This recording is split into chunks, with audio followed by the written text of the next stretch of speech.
I'm thirsty.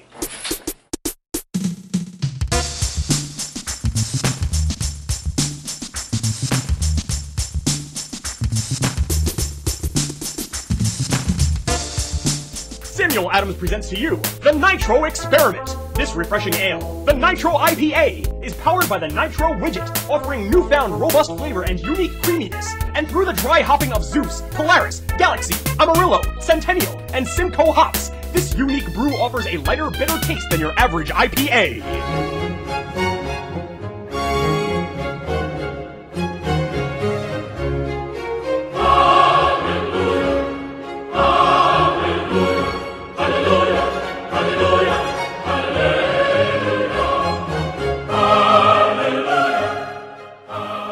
Give you one guess why I'm playing this music.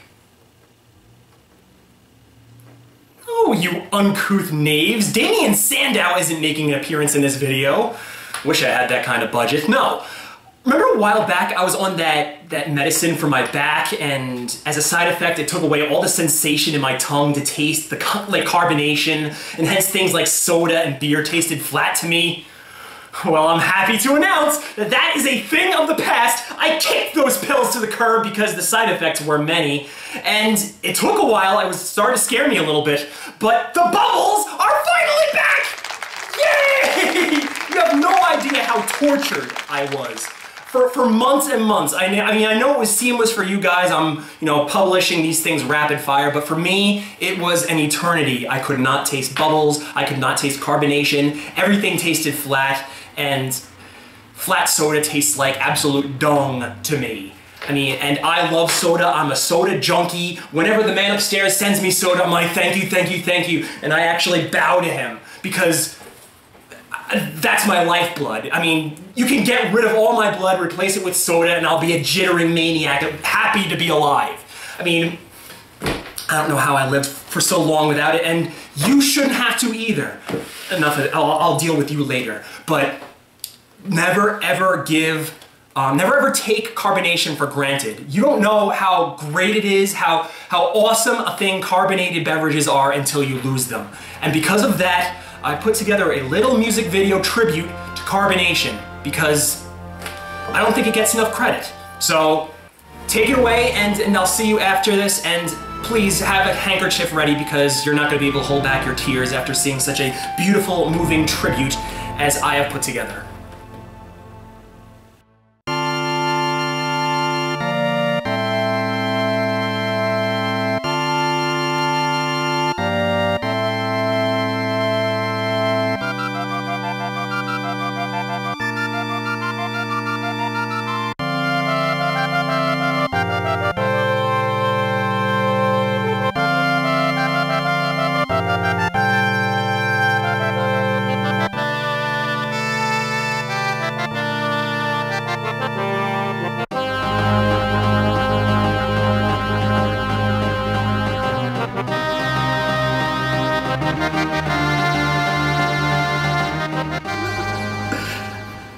I didn't want you to see me cry. It was beautiful. I told you. I love you, Orange Crush. How do I live without you, Dr. Pepper? Well, anyway, what better way to celebrate the entire act of carbonation and what it means to our lives than its possible successor? We have something called the NITRO Project. This is a Nitro IPA from your good folks at Samuel Adams. This is the bright and citrusy flavor. I'm so glad the man upstairs decided to give me this flavor because I went online and I looked at the other flavors and they all sound like stuff I would not like rich and creamy and dark and smooth, and I'm not a big fan of that in my beer. I mean, I'll drink it just the same, but I would rather something bright and citrusy. And it's a project. They call it the NITRO Project. I mean, normally I hear something like that, it would make me run for the hills because that just denotes that you don't have any confidence in what you're putting out there. Why not just call it a product, not a project? You were so close, just a few letters off. A product. I mean, just when you look at things on TV, you have like things like the Mindy Project. Like, I mean, it turned out to be kind of successful, but I don't know if it's even still in the air. And I bet you they're like, well, it was just a project. Like, if it failed, they're like, oh, we just decided to throw a couple episodes out there. And if they failed, oh well. I mean, it was just a little experiment. It just shows that you just don't have your utmost confidence in your material. The Jeselnik offensive. Just call it a freaking show! God, freaking Cedric the Entertainer. What are you, a comedian? No, I'm an entertainer. I decided to be vague because as a comedian, I'm on stage, I'm not that funny. Oh well, I'm just here as a diversion. I'm not a comedian, I'm just an entertainer. I'm here on the stage to catch your attention, and nothing more than that. And don't even get me started on sports entertainment. But this is completely neither here nor there. This is, I'm spitting all over this thing. Like I said, the NITRO experiment. I like to say this is a carbonated beverage, but if I say that, it wouldn't be truthful because by the definition carbonation, this doesn't fit it. This is something absolutely new. Something that's never been tried before, at least not that I think. And you know what, it kind of is an experiment because I looked at the inner workings of this. It's kind of like a weird Rube Goldberg machine. When you pop open the top, there's like a little, what they call a widget, like a little plastic sphere that's full of gas. And when you open the can, it actually depressurizes it somehow, and this thing knows to open up and it starts shooting all of this nitrogen gas out. And that's the bubbles. I mean, right now, the liquid that's in these cans is uncarbonated. It's going to be carbonated the second that I open up the can, which is a really cool idea. This is what the can looks like right here. Very, very strange thing. I've never, drank anything like this. And what does it say on the top of the can?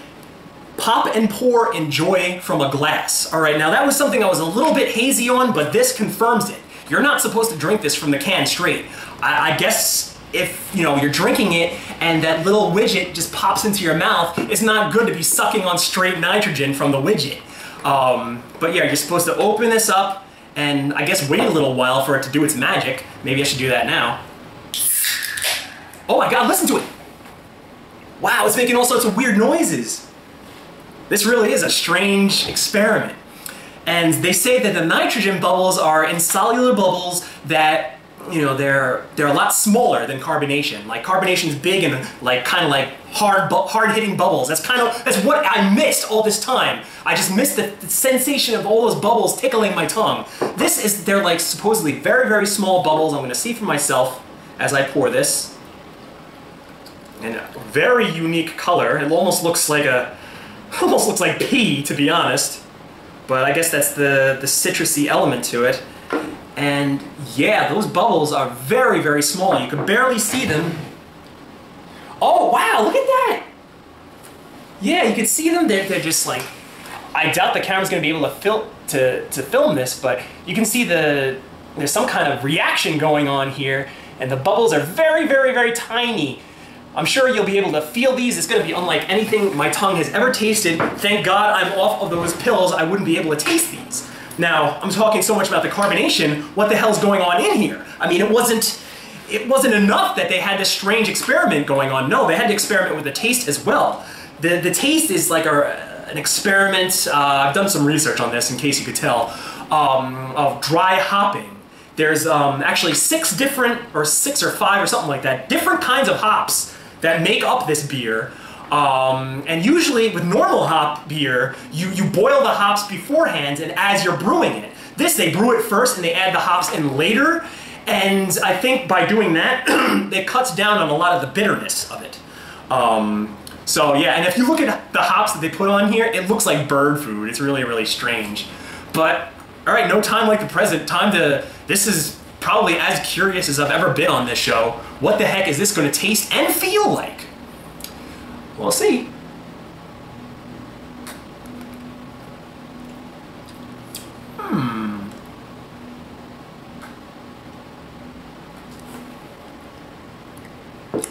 Alright, it definitely is citrusy. The hops are there, and it's pretty much as advertised. They're not really that bitter. It starts to hit you a little bit. Like you think of any hop beer that you've tasted, like an IPA, any normal carbonated beverage. You think about that taste and how hard it hits you, how bitter it is. This, you can taste it about to come, like it's the sensation hits your tongue, it's almost there, and it goes, it's almost like at the top of the King Ka. It goes, and it goes back. But it's not bad, it's actually pretty good. The carbonation, the nitro experimentation, I don't know what the heck the word would be for that. The nitro infusion, let's just put it that way. I really don't taste the bubbles. I'm sorry, it feels a little bit flat to me. Did I wait too long? Am I supposed to chug this like freaking ziggy zaggy, hoy hoy hoy? It's not bad, it's richer, it's smoother than most beers.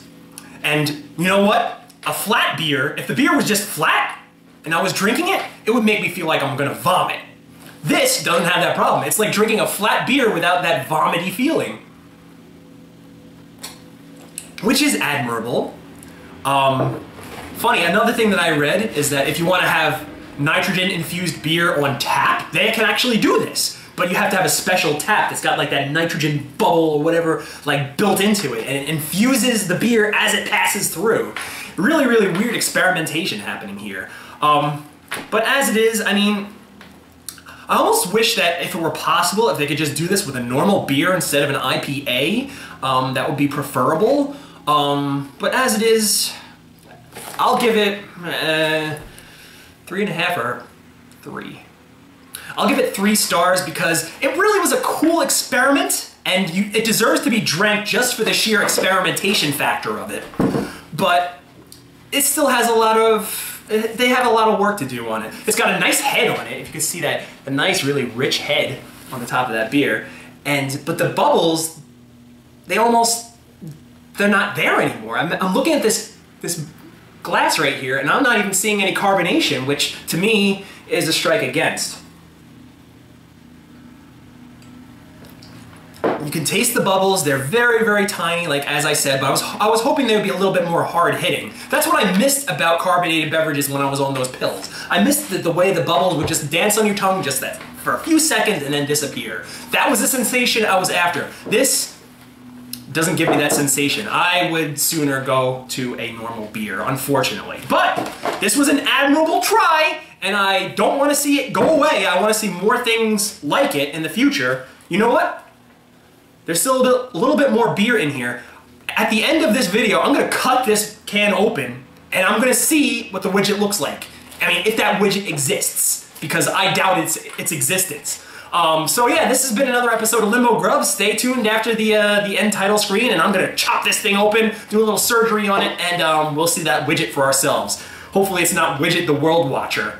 Can you picture that? At the bottom of a can of beer like this? Dead and drowned. Anyway, so this is your buddy DJ Clive saying, until next time, I'll see you in Limbo!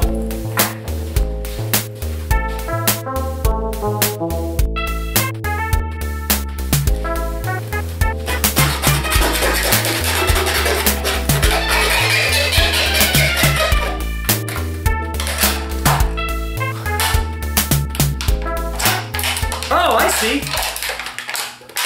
It's actually built into the can.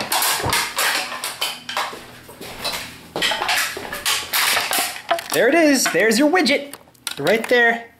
I don't know if you can see it. Right at the bottom of the can.